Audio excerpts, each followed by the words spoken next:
Alright, how's it going, YouTube? Tonight I'm going to do a little presentation here on how to fly an RC aircraft and some of the basics that you need to know about flying. The first thing is looking at the different parts of an aircraft, and that's going to help you understand a few of the things that I'm going to be doing later. Now you have the prop and the spinner. You have the engine, which can be electric or nitro or gas depending on what kind of plane you have. You have the fuselage. You have the landing gear. This is a fixed landing gear. You have your wing, and you have your vertical stabilizer and horizontal stabilizer. Then you have your control surfaces, your ailerons, which are on the back of your wings, your elevator, and your rudder. Now, those are all the things that help your aircraft stay in the air. Now, what we're going to do is we're going to click on the Alpha 40 here because we're going to go with the high wing trainer because a high wing aircraft is your best bet for successful flights when you first start flying. Now, it doesn't matter whether it's electric, nitro, whatever. You want to go with something with a high wing because a high wing flies more stable and it stays in the air a lot easier. One other thing that helps with that is, if you'll see the aircraft there, the wingtips are higher than the center of the wing. Now that arc in the wing is called dehedral. That dehedral is another thing that helps your plane stay stable in the air. When you first go to take off, you always want to do one thing, and that's check your control surfaces and make sure everything's the way it should be. Now I'm going to drive the plane over here and I'm going to show you, like a pre-flight check, what you should be doing. Don't be baja on your plane like that. It's a bad idea. But you can see the control surfaces here. Down is up and up is down on your elevator. You see your elevator moving there. Left is left and right is right on your rudder. And you can also see that the nose wheel is moving left to right. On most trainer aircraft, they do have the steerable nose wheel. And then you can see your ailerons moving left and right. And your pre-flight check is you want to make sure that your elevator's working, so down means up and up means down.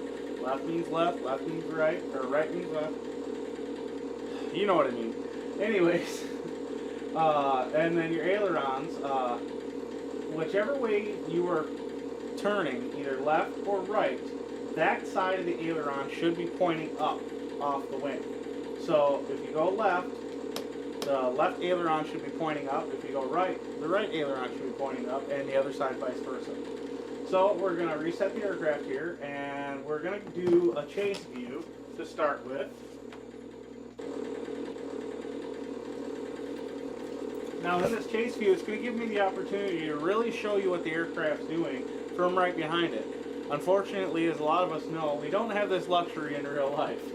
But what we're going to do is gradually come up on the throttle, make sure we have control of the aircraft, bring it full throttle, and just pull up gently.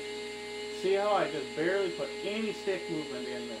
You know, I'm not doing left, I'm not doing right, I'm going left and right, just barely on the sticks. That's one of the key things to learning how to fly, is being very gentle on the sticks, because you know, this is a trainer aircraft, and this trainer will still do barrel rolls that fast and do loops this fast.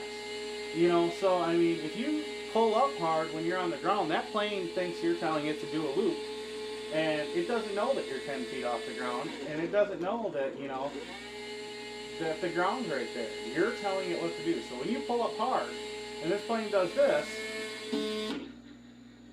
you've just had a really bad day flying, and you know it's just not the way you want to do things. So just make sure every stick movement is gentle and precise. You know, if it's getting out of control, you might have to put in the bigger stick movement. But overall, it's real small stick movements to keep your aircraft in control. Now I'm going to drop back on the throttle because one thing a lot of people don't know is you don't have to fly full throttle to keep that plane in the air. It will fly at lower throttle. Now I'm going to show you your first turns. Your first turns, you want to just put in a little bit of left, and you see how it brings in the roll. We're going to speed it up a little bit here. We're going to put in a little bit of left, and you see that plane roll, you know. Alright, once you get your left roll in, you're going to pull that plane around with the elevator. See, I'm pulling more down than I am left, and the plane is in circles because of it in that roll. Once you have it in the roll, your elevator is actually making the turn, not your ailerons. You can just turn your ailerons and it'll start to turn, but without any other input, you see it's losing altitude and it's really slowly turning. Now, if you're at the airfield and you're just doing aileron input, it's going to be hard to get that airplane to come back to you. So you really need that elevator to help bring the plane back to you. So one thing I like to practice when I'm first out is, roll, pull. Straighten out your aircraft, level flight.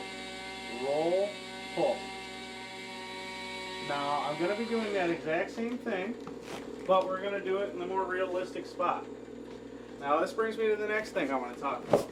Realistic flying. If you do not have a simulator, get one because it'll save you lots of money. But if you are learning at the field and have a pilot there to help you, one of the things he should be telling you is that, always fly out in front of you, never fly over your head, and also always try to fly, like it's the real thing, and that's more coming to the simulator. But so, since I'm flying like it's the real thing, I'm not going to want to all of a sudden come way over here and start flying around and way over my head and way behind me and stuff like that, because when you're out at the airfield, you're not going to be doing that. You need to keep that plane in front of you. So what you're going to be doing is bring it up nice and gradual, let the plane get as far away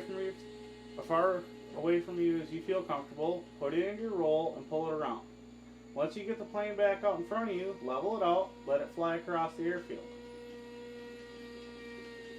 Once it gets to that side of the airfield, you roll again and you pull it around. Now, you're already working on learning how to land because you're bringing that plane back over the runway and you're just doing big circles. And when you're first starting out, don't be trying to do barrel rolls, don't be trying to do loops. Just take your time and get the feel for the aircraft, learn your left turns. Come back around, I'm going to come back over, do your right turns. Roll right, pull around with your elevator. See a nice corner. Level the aircraft back out. Practice your basics. Every good pilot has practiced his turns more than any other thing. And before you know it, you can be doing whatever you want with this aircraft. Inverted flight. Barrel rolls. Snap rolls. Well, that's more of a snap roll. There we go, snap roll. But, alright, now landing. One of the biggest problems I've seen with people landing is that they're here and then they cut the throttle and come in for their landing. Well, by the time the plane gets to you, it's still cooking and going really fast, and it's pretty hard to land that fast in an airplane.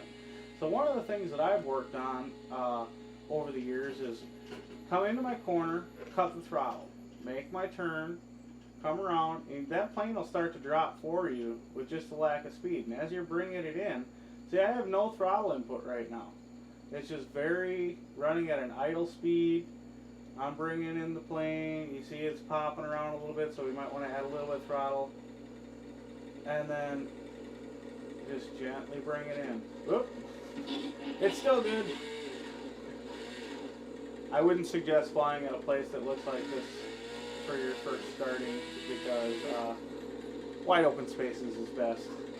But we'll show you that landing one more time. Gentle on the sticks for takeoff. Gentle on the sticks for everything you do. And we're going to cut the throttle. Leave it up just a little bit. Roll. Bring your plane around. See how much altitude it's losing all by itself just without, then you're not having to put in up elevator. You're not having to put in any of those other stick movements that you would have to if you're coming in too fast. And look at my hands. They're just barely touching it. I'm not putting in huge stick movements.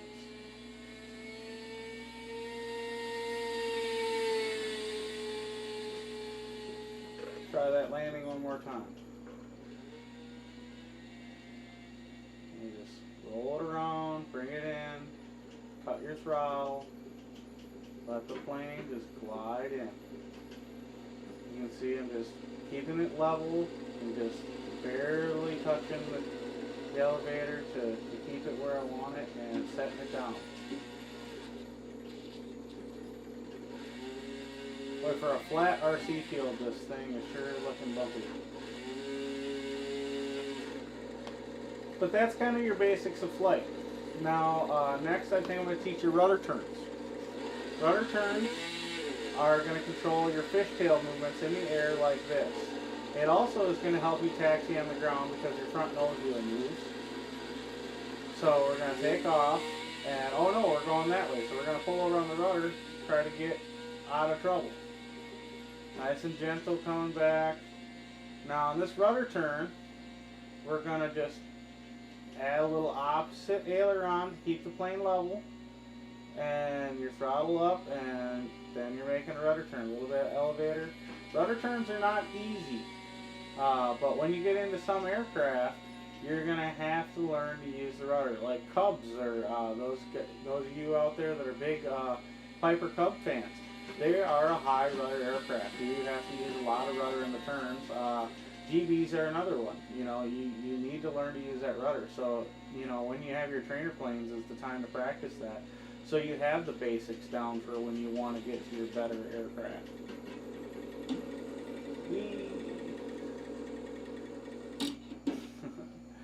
Now, I ended it that way for one specific reason, because all of you, and I do mean all of you, are going to see a plane like that at some point in time. You're going to wreck an aircraft. Don't let this discourage you. Every crash teaches you something. Even the ones with mechanical failure, you know, the ones with mechanical failure teaches you that you should have checked over your aircraft a little bit closer before you went out to the flying field. So thank you very much, guys, for tuning in to Heck Style Videos, and I'll be trying to do a lot more of this learning stuff to help you beginners out, because that is my mission here, to help you guys learn as much as you can learn about the hobby, and so you can save the money that I didn't save from all those crashes. But thank you very much for tuning in. Catch you guys later.